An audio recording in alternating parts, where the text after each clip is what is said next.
Day 12.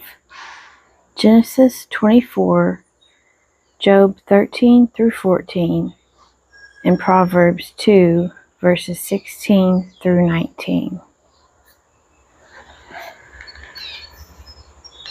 Genesis 24. The marriage of Isaac and Rebekah. Now Abraham was old, well advanced in years, and the Lord had blessed Abraham in all things. And Abraham said to his servant, the oldest of his house, who had charge of all that he had, "Put your hand under my thigh, and I will make you swear by the Lord, the God of heaven and of the earth, that you will not take a wife for my son from the daughters of the Canaanites, among whom I dwell, but will go to my country and to my kindred, and take a wife for my son Isaac." The servant said to him, "Perhaps the woman may not be willing to follow me to this land. Must I then take your son back to the land from which you came?" Abraham said to him, "See to it that you do not take my son back there. The Lord, the God of heaven, who took me from my father's house and from the land of my birth, and who spoke to me and swore to me, 'To your descendants I will give this land,' he will send his angel before you, and you shall take a wife for my son from there. But if the woman is not willing to follow you, then you will be free from this oath of mine. Only you must not take my son back there." So the servant put his hand under the thigh of Abraham his master, and swore to him concerning this matter. Then the servant took 10 of his master's camels and departed, taking all sorts of choice gifts from his master. And he arose and went to Mesopotamia, to the city of Nahor. And he made the camels kneel down outside the city by the well of water at the time of evening, the time when women go out to draw water. And he said, "O Lord, God of my master Abraham, grant me success today, I beg you, and show mercy to my master Abraham. Behold, I am standing by the spring of water, and the daughters of the men of the city are coming out to draw water. Let the maiden to whom I shall say, 'Please let down your jar that I may drink,' and who shall say, 'Drink, and I will water your camels,' let her be the one whom you have appointed for your servant Isaac. By this I shall know that you have shown mercy to my master." Before he had done speaking, behold, Rebekah, who was born to Bethuel, the son of Milcah, the wife of Nahor, Abraham's brother, came out with her water jar upon her shoulder. The maiden was very fair to look upon, a virgin whom no man had known. She went down to the spring and filled her jar and came up. Then the servant ran to meet her and said, "Please give me a little water to drink from your jar." She said, "Drink, my lord," and she quickly let down her jar upon her hand and gave him a drink.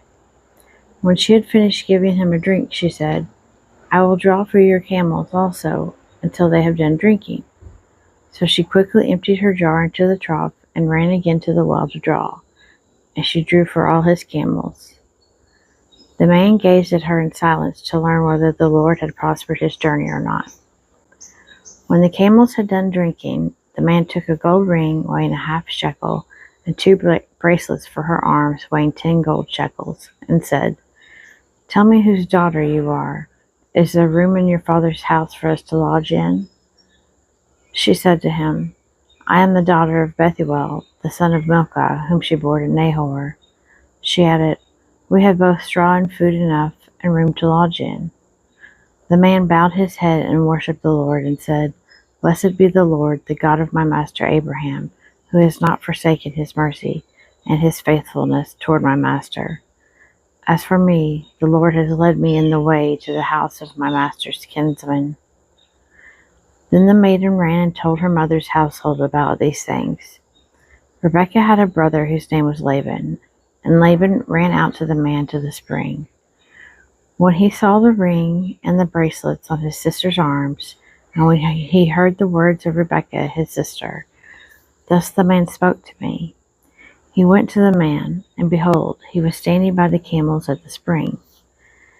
He said, "Come in, O blessed of the Lord, why do you stand outside? for I have prepared the house and a place for the camels." So the man came into the house, and Laban ungirded the camels and gave him straw and food for the camels, and water to wash his feet and the feet of the men who were with him. Then food was set before him to eat, but he said, "I will not eat until I have told my errand." He said, "Speak on." So he said, "I am Abraham's servant. The Lord has greatly blessed my master, and he has become great. He has given him flocks and herds, silver and gold, men servants and maid servants, camels and donkeys. And Sarah, my master's wife, bore a son to my master when she was old, and to him he has given all that he has. My master made me swear, saying, 'You shall not take a wife for my son from the daughters of the Canaanites, in whose land I dwell, but you shall go to my father's house and to my kindred, and take a wife for my son.' I said to my master, 'Perhaps the woman will not follow me.' But he said to me, 'The Lord, before whom I will walk, will send his angel with you and prosper your way, and you shall take a wife for my son from my kindred and from my father's house. Then you will be free from my oath when you come to my kindred, and if they will not give her to you, you will be free from my oath.' I came today to the spring and said, 'O Lord, the God of my master Abraham, if now you will prosper the way which I go, behold, I am standing by the spring of water. Let the young woman who comes out to draw, to whom I shall say, Please give me a little water from your jar to drink, and who will say to me, Drink, and I will draw for your camels also. Let her be the woman whom the Lord has appointed for my master's son.' Before I had done speaking in my heart, behold, Rebekah came out with her water jar on her shoulder, and she went down to the spring and drew. I said to her, 'Please let me drink.' She quickly let down her jar from her shoulder and said, 'Drink, and I will give your camels drink also.' So I drank, and she gave the camels drink also. Then I asked her, 'Whose daughter are you?' She said, 'The daughter of Bethuel, Nahor's son, whom Milcah bore to him.' So I put the ring on her nose and the bracelets on her arms. Then I bowed my head and worshipped the Lord and blessed the Lord, the God of my master Abraham, who had led me by the right way to take the daughter of my master's kinsman for his son. Now then, if you will deal loyally and truly with my master, tell me, and if not, tell me, that I may turn to the right hand or to the left." Then Laban and Bethuel answered, "The thing comes from the Lord. We cannot speak to you bad or good. Behold, Rebekah is before you. Take her and go, and let her be the wife of your master's son, as the Lord has spoken." When Abraham's servant heard their words, he bowed himself to the earth before the Lord, and the servant brought forth jewelry of silver and of gold, and raiment, and gave them to Rebekah. He also gave to her brother and to her mother costly ornaments. And he and the men who were with him ate and drank, and they spent the night there. When they arose in the morning, he said, "Send me back to my master." Her brother and her mother said, "Let the maiden remain with us a while, at least 10 days. After that she may go."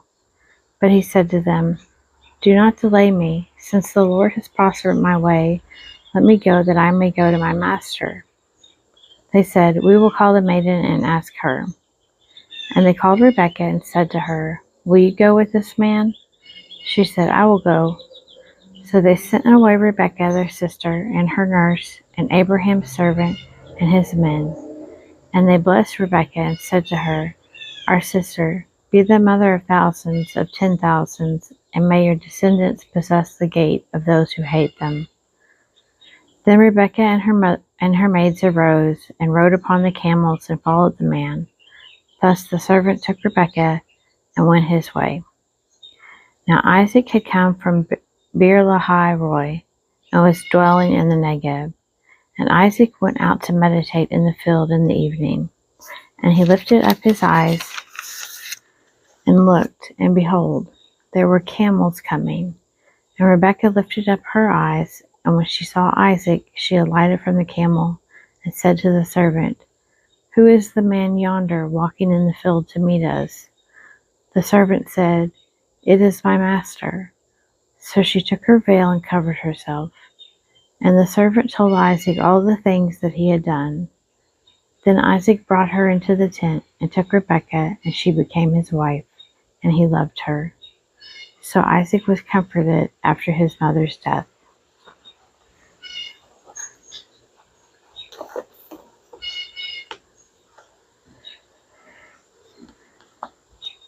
Job 13. Behold, my eye has seen all this, my ear has heard and understood it. What you know, I also know. I am not inferior to you. But I would speak to the Almighty, and I desire to argue my case with God. As for you, you whitewash with lies. Worthless physicians are you all. Oh, that you would keep silent, and it would be your wisdom. Hear now my reasoning, and listen to the pleadings of my lips. Will you speak falsely for God, and speak deceitfully for him? Will you show partiality toward him? Will you plead the case for God? Will it be well with you when he searches you out? Or can you deceive him as one deceives a man? He will surely rebuke you if in secret you show partiality. Will not his majesty terrify you, and the dread of him fall upon you? Your maxims are proverbs of ashes, your defenses are defenses of clay. Let me have silence, and I will speak, and let come on me what may. I will take my flesh in my teeth, and put my life in my hand. Behold, he will slay me, I have no hope, yet I will defend my ways to his face.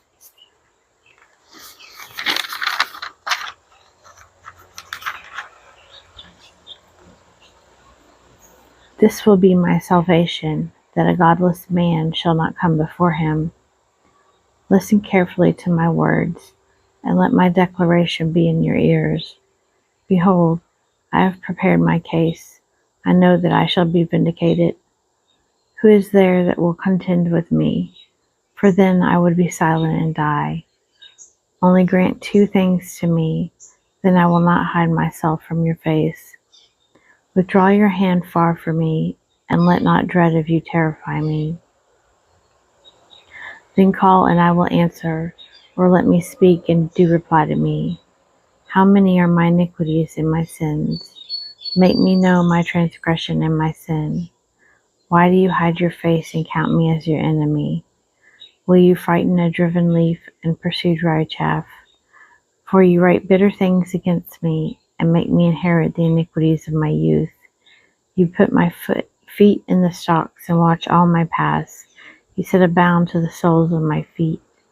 Man wastes away like a rotten thing, like a garment that is moth-eaten. Job 14. The frailty of man. Man that is born of a woman is of few days and full of trouble. He comes forth like a flower and withers. He flees like a shadow and continues not. And do you open your eyes upon such a one, and bring him into judgment with you? Who can bring a clean thing out of an unclean? There is not one. Since his days are determined, and the number of his months is with you, and you have appointed his bounds that he cannot pass, look away from him and desist, that he may enjoy like a hireling his day. For there is hope for a tree if it be cut down, that it will sprout again, and that its shoots will not cease. Though its roots grow old in the earth, and its stump die in the ground, yet at the scent of water it will bud and put forth branches like a young plant. But man dies and is laid low. Man breathes his last, and where is he? As waters fail from a lake, and a river wastes away and dries up, so man lies down and rises not again. Till the heavens are no more, he will not awake, or be roused out of his sleep. Oh, that you would hide me in Sheol, that you would conceal me until your wrath be past, that you would appoint me a set time and remember me. If a man die, shall he live again?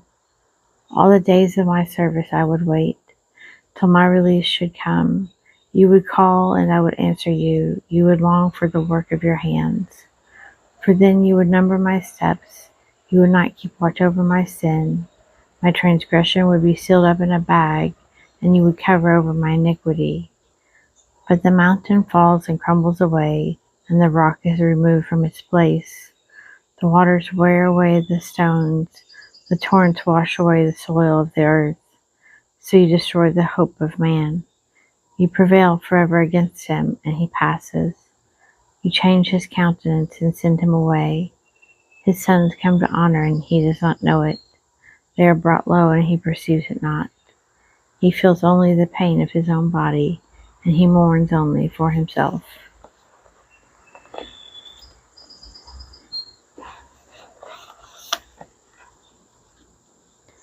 Proverbs 2, verse 16. You will be saved from the loose woman, from the adventuress with her smooth words, who forsakes the companion of her youth and forgets the covenant of her God. For her house sinks down to death, and her paths to the shades. None who go to her come back, nor do they regain the paths of life.